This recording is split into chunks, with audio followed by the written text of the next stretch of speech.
senin göğünü götersek, ey kamgınının senin göğünü götersek, var karnına yatan ayağın doğundur. Bu dünyada yetmediğini yetirecek, gene ornun tutun ayağın doğundur. Ay şu dünyada yetmediğini yetirecek, gene ornun tutun ayağın doğundur.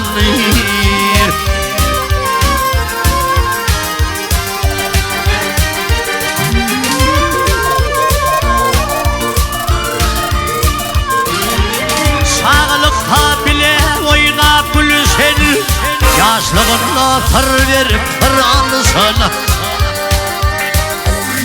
Ay bir dilsedat taptı dilse paylasın, alıdağı yedin ayağın doğunur.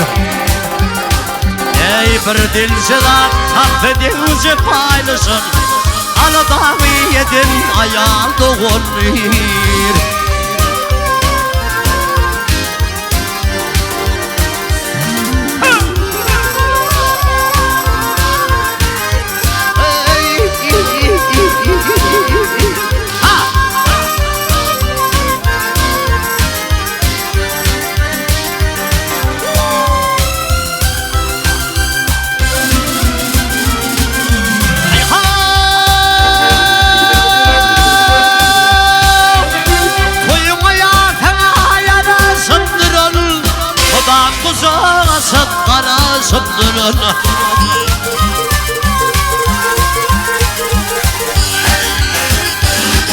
Ay halını sektiğim korusun durun, derdini çeksek ayağın doğunur.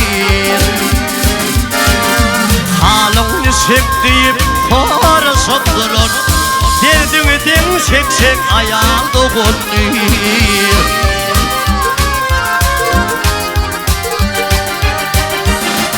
Ay sağlarının küdeyi verin, bayramlarda gelse kavgat uğrudun.